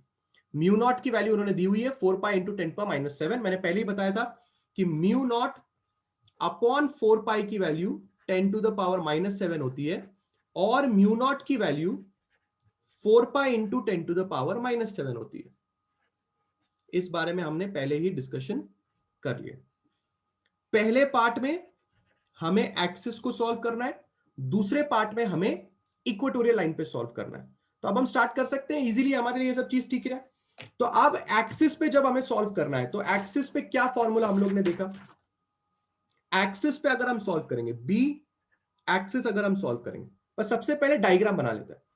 तो सपोज कीजिए कि ये आपका छोटू सा बार मैग्नेट है, ये आपका साउथ पोल है, ये आपका नॉर्थ पोल है, ये आपकी एक्सिस है, और ये एक्सिस पे पॉइंट पी है। सेंटर ऑफ द मैग्नेट से ये डिस्टेंस आर है, और आर नाम का डिस्टेंस आपको 20 सेंटीमीटर दिया हुआ है।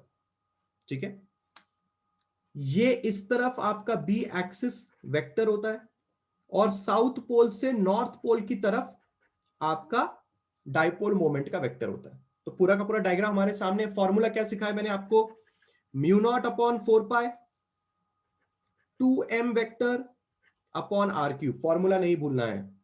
बी एक्सिस लिखते हैं, म्यू नॉट अपॉन 4 पाई की वैल्यू आपको बताई गई है, कितनी है म्यू नॉट अपॉन 4 पाई की value, 10⁻⁻7 multiplied by 2 into M vector. क्या होगा, एम वेक्टर क्या है, मैग्नेटिक डाइपोल मोमेंट दिया हुआ है आपको 0.5 आर क्यूब। आर मतलब क्या हुआ, distance between centre and the point P, जिस पॉइंट पे आपको मैग्नेटिक फील्ड पता करनी है। क्वेश्चन में खुद ही बोला गया था 20 सेंटीमीटर पे मैग्नेटिक फील्ड बताओ, तो 20 सेंटीमीटर पे अपन ने पॉइंट पी ले लिया। आर की वैल्यू 20 सेंटीमीटर दी हुई, उसको कन्वर्ट कर लिया, तो ये हो जाएगा 0.2 का क्यूब। अब बस इसको सॉल्व करना, हमारा फाइनल आंसर आ जाना चाहिए। इसको अगर आप सॉल्व करेंगे तो आपको क्या मिलना चाहिए, ये 0.5 और 2 कैंसिल हो जाएगा, this 0.5 and 2 will get cancel.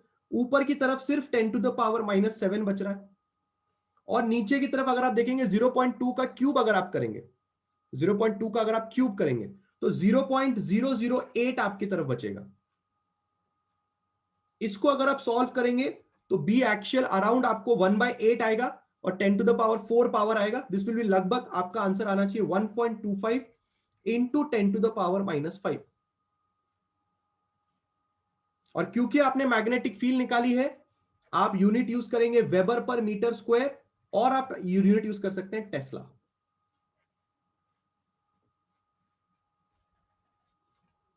Done with the actual. Clear है? वरदान, म्यू नॉट अपॉन 4 पाई की वैल्यू 10⁻⁻7 है, तो म्यू नॉट अपॉन 4 पाई के पूरे बदले 10⁻⁻7 लिख दिया। क्या ये चीज क्लियर है सब लोग के दिमाग में? एकदम सिंपल है, कोई टेंशन नहीं लेना है, सिर्फ आपने पता करना है कि मैग्नेटिक डाइपोल मोमेंट की वैल्यू कितनी होगी और आपका डिस्टेंस कितना होगा। ये फॉर्मूला याद रखना है, म्यू नॉट अपॉन 4 पाई की वैल्यू याद रखनी है, खाली आपने पुट किया, काम खत्म हो गया। 0.008 0.2 का क्यूब होता है। हाँ या ना? Are you understanding this numerical? अभी इक्वेटर वाला बाकी है, अभी इक्वेटर वाला बाकी है। यहां तक क्लियर है सब लोग के दिमाग में? फटाफट बोलिए। Done done done done, reply.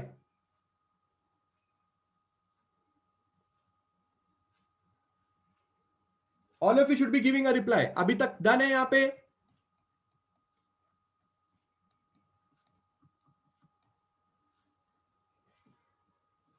पक्का डन है? आगे बढ़े?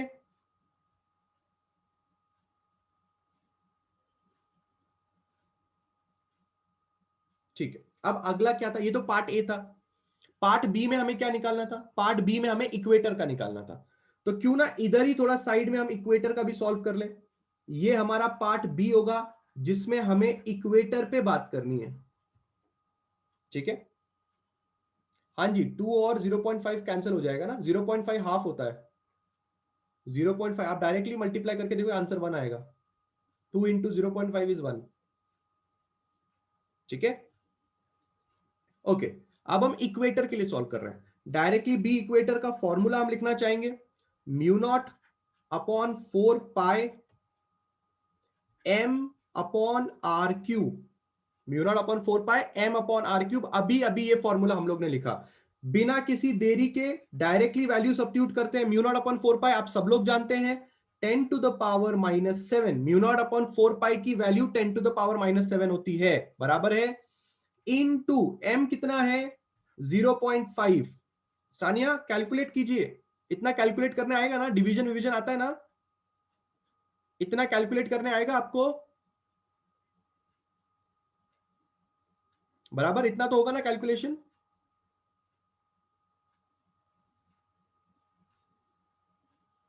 ठीक है, चलिए आगे बढ़ते हैं। मुझे पता है यहां पे माइनस साइन आना चाहिए, पर मैंने वेक्टर साइन लगाया क्या ऊपर? Have I put a vector sign above? मैं क्या निकाल रहा हूं? मैं क्या निकाल रहा हूं? मैं मैग्नीट्यूड निकाल रहा हूं। वो माइनस साइन क्यों आया था? वो माइनस साइन क्यों आया था? क्योंकि आपने इधर वेक्टर साइन लगाया था, इधर वेक्टर साइन लगाया था। तो दो वेक्टर ऑपोजिट डायरेक्शन में, ये दिखाने के लिए आपने माइनस साइन लगाया था। पर क्या अभी हम वेक्टर के फॉर्म में लिखा है कि मैग्नीट्यूड के फॉर्म में लिखा है? आपको ऊपर वेक्टर साइन दिखाई दे रहा है? नहीं दिखाई दे रहा है ना, क्योंकि आप सिर्फ मैग्नीट्यूड निकाल रहे हो। बात समझ में आई? आपको समझ में आया मैंने नेगेटिव साइन क्यों नहीं लिखा? जो लोग बोल रहे हैं माइनस साइन आना चाहिए, पक्का ये बातें समझ में आ रही? छोटी छोटी बातें हैं। अगर आप मैग्नीट्यूड लिख रहे हो तो नेगेटिव साइन का कोई मतलब नहीं है। नेगेटिव साइन तो ये बताने की कोशिश कर रहा था कि बी वेक्टर और एम वेक्टर ऑपोजिट डायरेक्शन में है। मैंने वेक्टर लगाया नहीं क्योंकि मैं मैग्नीट्यूड निकालना चाहता हूं। म्यू नॉट अपॉन 4 पाई के बदले आपने 10⁻⁻7 पुट किया है, एम के बदले आपने 0.5 पुट किया है, whole divided by R cube. अभी भी डिस्टेंस वही है 0.2, तो 0.2 का आप यहां पे क्यूब करेंगे। ठीक है, अब आप बी इक्वेटर कैसे लिख सकते हैं? 0.5 में से यहां से एक जीरो इसको देने की कोशिश करेंगे हम लोग। ठीक है, we will be giving a zero. अगर नहीं भी दिया तो कोई पंगा नहीं पड़ता। 0.5 लिख लो इंटू 10⁻⁻7 लिख लो, और 0.2 का क्यूब 0.008 होता है। अभी अभी आपने क्यूब निकाला था, बराबर है। आप अगर चाहते हैं तो इनके डेसिमल्स निकलवाओ। अगर किसी को प्रॉब्लम है डेसिमल्स निकलवाओ, कैसे डेसिमल्स निकलवाओगे? ऊपर और नीचे 1000 से मल्टीप्लाई करो। याद रखना, जब भी मल्टीप्लाई करो न्यूमरेटर और डिनोमिनेटर में सेम नंबर से मल्टीप्लाई करना पड़ता है। मैंने 1000 क्यों चूज किया? क्योंकि 1000 से मल्टीप्लाई करके नीचे वाली पार्टी 8 हो जाएगी। तो अगर आप इसको सॉल्व करेंगे तो नीचे वाली पार्टी 8 हो गई, 0.5 को 1 0 दो, वो 5 हो जाएगा, इनटू 2 0 बचते हैं, 2 0 माइनस 7 को दे दो।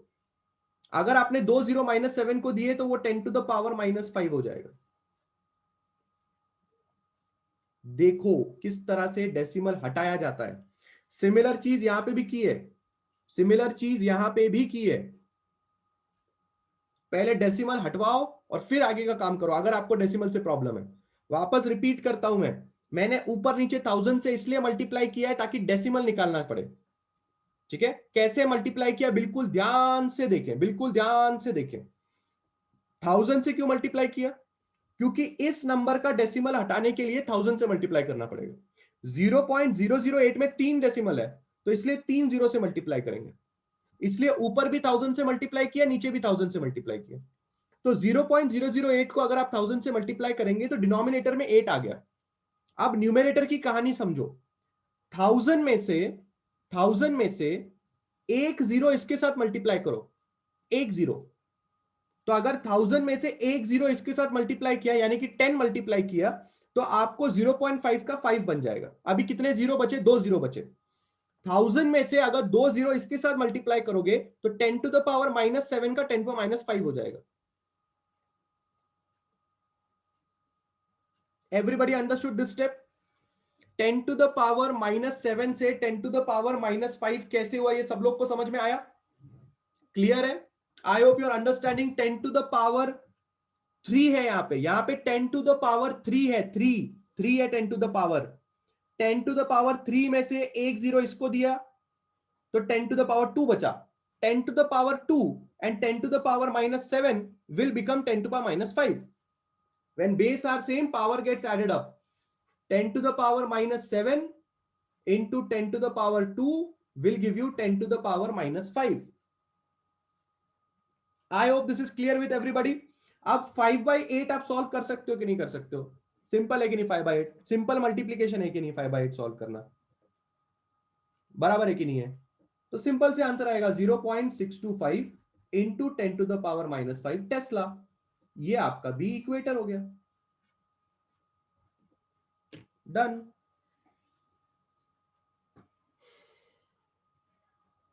समझा? समझा सब लोग को कैसे इसको हैंडल किया? हाय आना, हाय आना, कम ऑन, आना चाहिए, रिप्लाई आना चाहिए।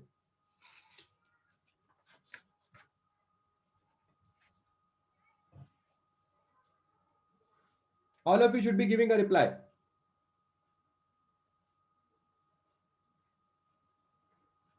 डन है? डन है? Everybody is okay with this numerical? आप थोड़ा कॉन्फिडेंस आ रहा है बी एक्सिस और बी इक्वेटर निकालने में? कुछ टेंशन नहीं है। वैसे तो आपको डेरिवेशन भी नहीं है, डेरिवेशन तो बहुत खतरनाक था इसका। डेरिवेशन होता तो आज का पूरा लेक्चर एक डेरिवेशन, दोनों डेरिवेशन में जाता। तो there is no requirement of derivation, only you have to remember 2 formulas. सिर्फ ये फॉर्मूला रिमेंबर रखो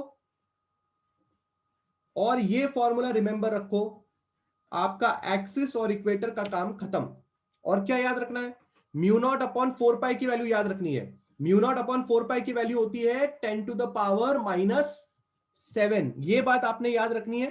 थोड़ी बहुत कैलकुलेशन में दिमाग लगाना है, आपका काम इजीली हो जाएगा। ठीक है सर, एग्जाम्पल में एक्सिस निकालने के लिए बोलेगा इक्वेटर, जैसे हमारे एग्जाम्पल में दोनों बोला। आपने क्वेश्चन नहीं पढ़ा Suraj? I will show you the question again. देखा आपने क्वेश्चन पढ़ा? क्या बोला क्वेश्चन में? लास्ट लाइन बिल्कुल ध्यान से पढ़ो। कुछ भी हो सकता है एग्जाम में, कुछ भी हो सकता है। एक्सिस भी बोल सकता है, इक्वेटर भी बोल सकता है, दोनों एक साथ बोल सकता है। एक ही क्वेश्चन में दोनों बोल सकता है, अलग अलग भी बोल सकता है। अभी देखो यही क्वेश्चन में बोला एक्सिस पे भी निकालो, इक्वेटोरियल लाइन पे भी निकालो, और डिस्टेंस 20 सेंटीमीटर ही था, इसलिए हमने दोनों जगह पे 0.2 का ही इस्तेमाल किया। यहां पे भी 0.2 का इस्तेमाल किया, यहां पे भी 0.2 का इस्तेमाल किया। मैग्नेट सेम था, 0.5 हमने दोनों जगह पे इस्तेमाल किया। आप देख सकते हैं यहां पे भी 0.5 इस्तेमाल किया है, यहां पे भी 0.5 था। बस फॉर्मूले में फर्क क्यों आया? क्योंकि एक जगह पे एक्सिस बोला था, एक जगह पे इक्वेटोरियल लाइन बोला था। एग्जाम में दोनों एक साथ भी आ सकते हैं, दोनों अलग अलग भी आ सकते हैं, बस आपने फॉर्मूला याद रखना है। क्लियर? डन है सूरज? बात समझ में आ रही है? Yes, that's really great. So class, अब आपने सीखा कि बी एक्शियल का फॉर्मूला कैसे लगाते हैं, अब आपने सीखा कि बी इक्वेटोरियल का फॉर्मूला कैसे लगाते हैं। ठीक है, तो ये दो चीजें तो आपको इजीली समझ में आ रही हैं। ठीक है, अब हमें एक और क्वेश्चन करना चाहिए। अब हमें क्या करना चाहिए? हमें एक और क्वेश्चन करना चाहिए जो देखते हैं और लेवल क्वेश्चन का कैसे बढ़ जाता है। एक और क्वेश्चन सॉल्व करके देखते हैं। ठीक है, सिर्फ डायग्राम ही देखेंगे, अगर आपको प्रॉब्लम है थोड़ी बहुत और नॉलेज बढ़ने के बाद काम देखेंगे। हम लोग को ये वाला क्वेश्चन सॉल्व करना है। We have to solve this particular question. Third question हमें सॉल्व करना है। ठीक है, चलिए आराम आराम से क्वेश्चन पढ़ते हैं, टेंशन नहीं लेते हैं। ठीक है, आराम आराम से क्वेश्चन पढ़ते हैं, टेंशन नहीं लेते हैं, बिल्कुल आराम से सोचना है। ठीक है, सबसे पहली चीज हम लोग सॉल्व कर रहे हैं थर्ड क्वेश्चन। ठीक है, all of you have to pay attention. Two small and similar bar magnets. अच्छा, दो है, अभी एक नहीं है। कितने बार मैग्नेट्स है? दो बार मैग्नेट्स है। Two similar and two small and similar bar magnets having dipole moment 1 ampere meter square each। तो मैं ऐसा कंसीडर कर रहा हूं कि मेरे पास एक मैग्नेट 1 है और मेरे पास एक मैग्नेट 2 है। मैग्नेट 1 का डाइपोल मोमेंट भी 1 एम्पियर मीटर स्क्वायर है और इसका डाइपोल मोमेंट भी 1 एम्पियर मीटर स्क्वायर है। क्वेश्चन में दिया हुआ है। आगे बढ़ते हैं। आगे क्वेश्चन में ये बोलता है they are kept in a plane in such a way that their axis in such a way that their axis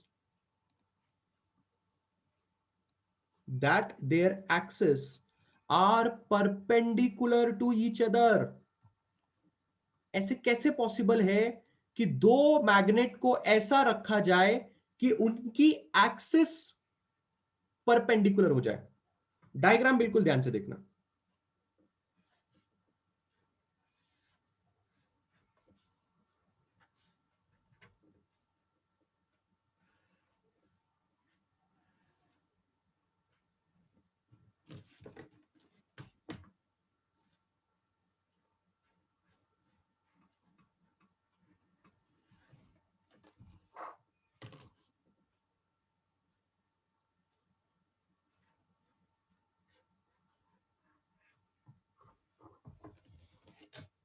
बिल्कुल ध्यान से बात को समझो। This is magnet 1, this is magnet 2। खुद ही क्वेश्चन में बोला था दो मैग्नेट है, तो दो मैग्नेट है। पर उसने क्या हमें क्वेश्चन में करने के लिए बोला? ऐसी क्या नॉलेज दी उसने हमें क्वेश्चन में?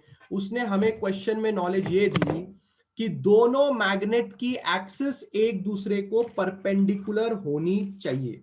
दोनों मैग्नेट्स की एक्सिस एक दूसरे को परसी they are kept in a plane such that their axis are perpendicular to each other.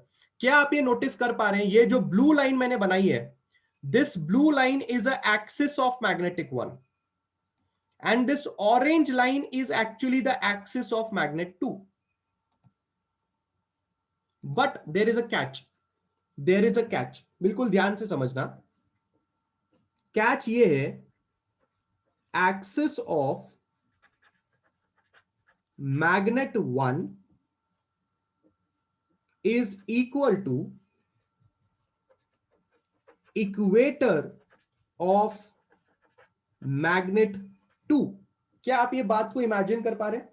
वापस मैं रिपीट करता हूं, जो मैग्नेट 1 की एक्सिस है, मैंने मैग्नेट 1 किस तरह से रखा है जरा देखिए। हो सकता है यहां पे साउथ पोल हो सकता है यहां पे नॉर्थ पोल हो। एक्सिस एग्जैक्टली मैग्नेट के बीच से पास होती है। क्या ये ब्लू लाइन और ये ऑरेंज लाइन एक दूसरे को परपेंडिकुलर है? हाँ, आप देख सकते हैं 90 डिग्री बन रहा है। तो मैंने क्वेश्चन के जो क्वेश्चन में बोला गया है मैंने उसको सेटिस्फाई कर दिया। I have satisfied that thing that this axis and this axis is perpendicular to each other. परंतु क्या आप ये चीज इमेजिन कर पा रहे हैं कि ये जो एक्सिस है मैग्नेट 1 की, वो ऐसे बिहेव कर रही है जैसे वो मैग्नेट 2 के लिए इक्वेटर होगी? क्या लिखा मैंने? Axis of magnet 1 is equal to equator of magnet 2।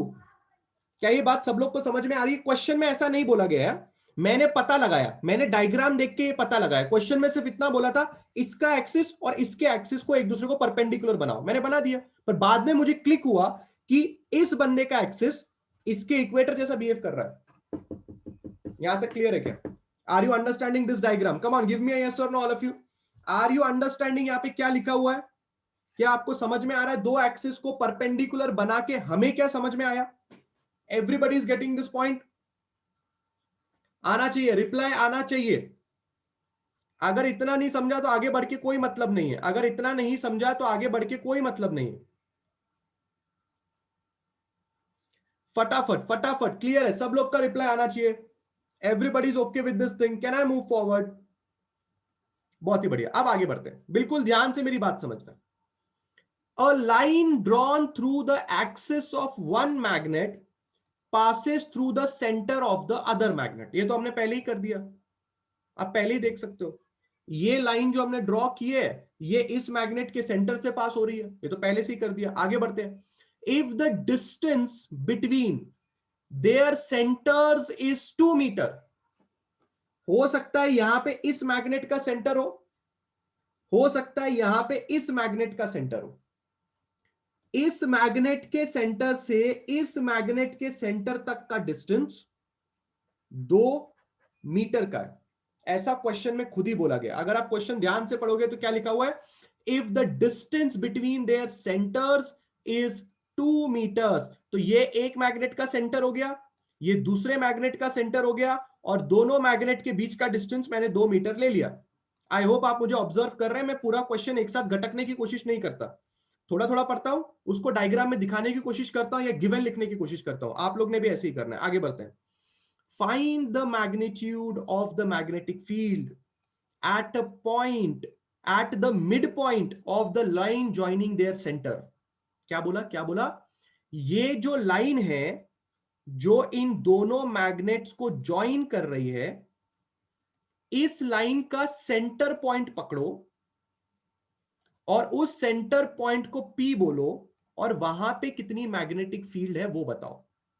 Last time वापस रीड करेंगे। Find the magnitude of magnetic field at the midpoint of the line joining their centers।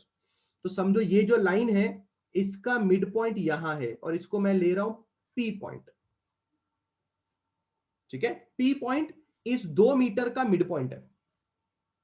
तो कॉमन सेंस वाली बात है, पहले ही आपको समझ में आ गया होगा कि इस मैग्नेट से P पॉइंट का डिस्टेंस 1 मीटर हो जाएगा और इस मैग्नेट से P पॉइंट का डिस्टेंस 1 मीटर हो जाएगा। क्लियर है? क्योंकि अगर टोटल डिस्टेंस 2 मीटर का है और ये पॉइंट एग्जैक्टली सेंटर पे है तो यहां से सेंटर का डिस्टेंस 1 मीटर, यहां से ये पॉइंट का डिस्टेंस 1 मीटर। हमें यह बताना है कि इस पॉइंट P पे कितनी मैग्नेटिक फील्ड की वैल्यू है। क्या सब लोग को क्वेश्चन समझ में आ गया? Has everybody understood the question? Then only we can move forward. Give me a yes or no for the question. If you have understood the question, then only we can go forward. फटाफट मुझे reply चाहिए, question को लेकर reply चाहिए। सब लोग का question के लिए रिप्लाई चाहिए, जल्दी बोलिए।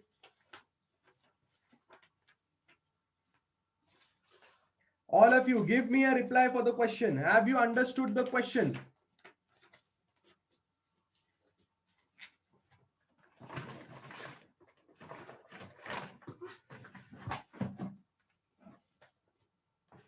अब क्या करेंगे? आपके हिसाब से क्या करेंगे? क्या लगता है इस क्वेश्चन को सॉल्व करने का तरीका क्या हो सकता है?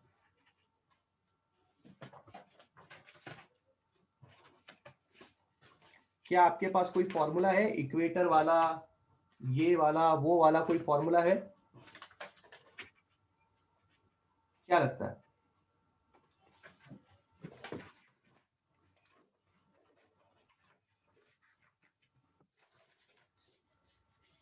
वो इक्वल आएगा? क्या इक्वल आएगा?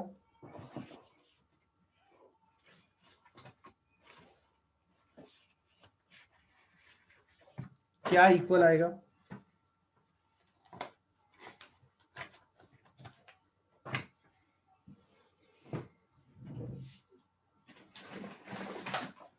अच्छा,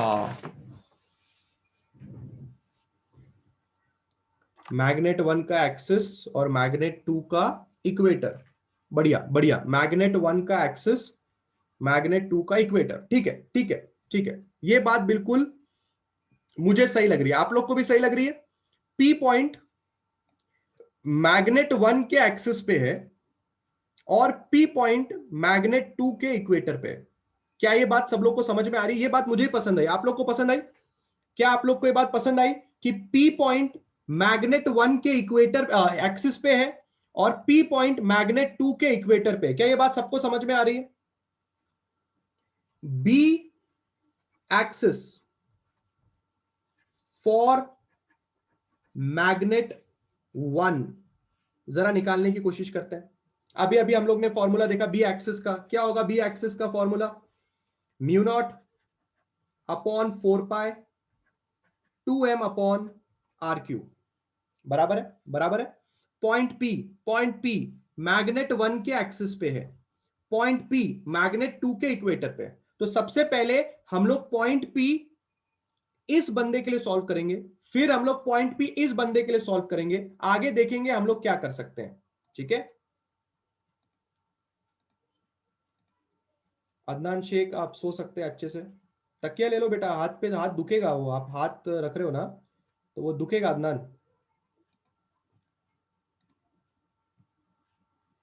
हाँ चलिए आगे बढ़ते हैं, अदनान को सोने देते हैं हम लोग। बढ़िया बढ़िया। हाँ तो अभी म्यू नॉट अपॉन 4 पाई का वैल्यू कितना आएगा क्लास? 10⁻⁻7 इंटू 2 इंटू एम का वैल्यू कितना है भाई? ये रहेगा एम का वैल्यू क्वेश्चन में दिया हुआ था 1 whole divided by R cube. R मतलब क्या होता है? Distance from the centre till point P, वो आ रहा है 1, 1 का क्यूब। सिंपल कैलकुलेशन हो गई है, कुछ टेंशन वाली बात नहीं है। इसका आंसर आएगा 2 इंटू 10⁻⁻7 टेस्ला। अब अगला, अगले सेंटेंस में हम लोग क्या करेंगे? बी, सॉरी बी एक्सिस नहीं, बी इक्वेटर फॉर मैग्नेट 2, क्योंकि हमें पहले से पता चला ना मैग्नेट 1 के लिए एक्सिस है पर मैग्नेट 2 के लिए तो इक्वेटर है, बराबर है कि नहीं? तो इक्वेटर पे कैसे जाएंगे? इक्वेटर का फॉर्मूला हमने क्या देखा? B equator will be how much? Mu naught upon 4 pi M upon R cube. I hope सब लोग को ये फॉर्मूला याद है। चलो फटाफट बी इक्वेटर निकाल लेते हैं। म्यू नॉट अपॉन 4 पाई 10⁻⁻7 होगा, मल्टीप्लाई कीजिए एम 1 है और आर क्यूब भी 1 है, तो ये आंसर आ रहा है सिर्फ 10⁻⁻7 टेस्ला। जरा डायग्रामेटिकली इस चीज को समझते हैं, उसके पहले मैं आपसे पूछना चाहूंगा ये दो चीजें सबको समझ में आई क्या? मैंने जो ये निकाला और मैंने ये निकाला, सिंपल कैलकुलेशन था। Everybody has understood this thing? Any problem in this thing? Everybody is understanding this thing कि पॉइंट पी मैग्नेट 1 के एक्सिस पे है और पॉइंट पी मैग्नेट 2 के इक्वेटर पे। ये बात सबको समझ में आ रही है? Everybody is understanding this thing? Give me a yes और नो फटाफट। फाइनल स्टेप बाकी है, आंसर दिखा देता हूं, खत्म हो जाएगी कहानी। सब लोग का रिप्लाई आना चाहिए, everybody should be giving a reply, everybody should be giving a reply. Come on, जल्दी जल्दी रिप्लाई आना चाहिए सब लोगों का। बहुत ही बढ़िया बहुत ही बढ़िया। ठीक है, अब बिल्कुल ध्यान से मेरी बात समझना। बी एक्सिस का वेक्टर कैसे बनाते हैं? पॉइंट पी लो, ऐसे बनाओ, ये बी एक्सिस का वेक्टर होगा। सिखाया था सिखाया था। खाली अभी डायग्राम ऐसा आड़ा दिख रहा है, अगर इस डायग्राम को ऐसा कर लोगे तो अभी तक से तुम्हें वही दिखाई देगा जो मैं पढ़ा रहा था, south pole north pole B axis का वेक्टर। खाली अभी डायग्राम आड़ा है इसलिए सब चीज नहीं बदल जाएगी। ठीक है, ये हो गया आपका बी एक्सिस का वेक्टर। बी इक्वेटर का वेक्टर कैसे बनाते हैं? How do you make a B equator का वेक्टर? सिखाया था वो भी। ये मैग्नेट है, इसका बी इक्वेटर बनाना था। ये बी एक्सिस हमने इसका बनाया। बी इक्वेटर ऐसे बनता है, ये आपका बी इक्वेटर बनता है। ठीक है, ये आपका बना बी इक्वेटर, ये आपका बना बी एक्सियल। मेरे दिमाग में आया एक आइडिया, क्योंकि मैंने पढ़ा है स्केलर और वेक्टर, तो मुझे एक बात समझ में आई कि अगर ये एक वेक्टर है और अगर ये एक वेक्टर है, तो मैंने स्केलर एंड वेक्टर में कुछ ऐसा ही पढ़ा था, R X and R Y, और ये बंदा होता था उसका रिजल्टेंट। अगर आपको स्केलर्स एंड वेक्टर्स याद आएगा तो कुछ ऐसा ही दिख रहा है। ये इसकी वजह से आ रहा है, एक क्वांटिटी किसी और की वजह से आ रही है, एक क्वांटिटी किसी और की वजह से आ रही है। पर क्योंकि हमें पी पॉइंट पे टोटल बताना है, क्यों ना इन दोनों का मिला के एक रिजल्टेंट निकाल लिया जाए। सोच के देखो, सोच के देखो मैं क्या बात कर रहा हूं। वेक्टर का साइन समझना आप लोगों के लिए क्यों इंपॉर्टेंट था, अब आपको बात समझ में आई होगी। बी एक्सिस मैंने कैसे बनाया, everybody is understanding. B equator इसके रिस्पेक्ट में बनाया, मैंने बताया था इसका इधर जाएगा magnetic dipole moment, B equator इसका इधर जाएगा, अभी अभी इस बारे में डिस्कशन किया। अब पॉइंट पी पे इसके वजह से भी मैग्नेटिक फील्ड आ रहा है, और पॉइंट पी पे इस मैग्नेट की वजह से मैग्नेटिक फील्ड आ रहा है। पर क्वेश्चन में बोला है कि आपको पॉइंट पी पे टोटल कितना आ रहा है वो बताओ। तो इसका वेक्टर और ये वेक्टर का टोटल निकालना है, तो स्केलर्स एंड वेक्टर के पास ही जाना पड़ेगा ना। तो स्केलर्स एंड वेक्टर क्या बोला कि अगर तुम्हें रिजल्टेंट निकालना है तो अंडर रूट ऑफ, यहां पे फॉर्मूला तुम क्या लिखते थे, under root of X square plus under root of R Y square, अगर याद आएगा तो यहां मैं कैसे लिखूंगा, under root of B A square plus under root of B equator का स्क्वायर। आर यानी कि रिजल्टेंट मैग्नेटिक फील्ड कितनी आएगी, अंडर रूट ऑफ 2 × 10⁻⁷ का स्क्वायर प्लस 10⁻⁻7 का स्क्वायर। 10⁻⁻7 ब्रैकेट के बाहर निकाल लो और रूट के बाहर भी निकाल लो क्योंकि वो स्क्वायर है। अंदर की तरफ क्या बचेगा, 2 का स्क्वायर 4, एक बचेगा, यहां पे कॉमन निकालने के बाद एक बचेगा, +1 आर √5 × 10⁻⁻7 tesla. You can match this with the textbook answer.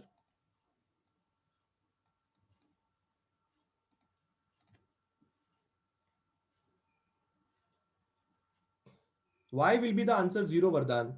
Are these vectors equal and opposite vectors? When will the vectors cancel out each other? Vardhan? When will the vectors cancel out each other? Are the directions same? If the directions were same, then these two vectors will cancel out each other, no? This magnet is actually showing an axial magnetic field, and this magnet is actually showing an equatorial magnetic field, and the direction of the equatorial and axial are different. तो हम लोग यहाँ पे resolution of vector का इस्तेमाल करके resultant निकाल रहे हैं। और अगर आपको याद होगा तो यूनिट्स एंड मेजरमेंट, ये मैथमेटिकल मेथड वाले चैप्टर में एक लेक्चर में पूरा रिजोल्यूशन ही पढ़ाया था बैठ के। क्यों पढ़ाया था रिजोल्यूशन, क्योंकि ये दिन में तुम्हारा यूज होगा। क्या तुम्हें पता चला मैंने रिजोल्यूशन ऑफ वेक्टर का इस्तेमाल किस तरह से किया? गिव मी यस और no all of you. Are you understanding? I have consider this as an vector, I have consider this as an vector, और दोनों के बीच में मैंने अपना रिजोल्यूशन का फॉर्मूला लगा दिया, under root of R X square plus R Y square. Reply all of you have to give a reply. लग रही है नॉलेज? देख रहे हो रिजोल्यूशन ऑफ वेक्टर का इसी तरह से काम करते थे कि नहीं करते थे? अगर तुम्हें आर एक्स दिया होगा, आर वाई दिया होगा, तो टोटल रिजल्टेंट निकालने के लिए तुमने यही किया है कि नहीं किया? आर एक्स का स्क्वायर प्लस आर वाई का स्क्वायर किया है कि नहीं किया है तुम लोग ने मैथमेटिकल मेथड चैप्टर के अंदर? बस बी ए की वैल्यू निकाली, बी इक्वेटर की वैल्यू निकाली, दोनों पुट किया, काम खत्म हो गया। डन डन डना डन। समझा? बोलो फटाफट, समझा?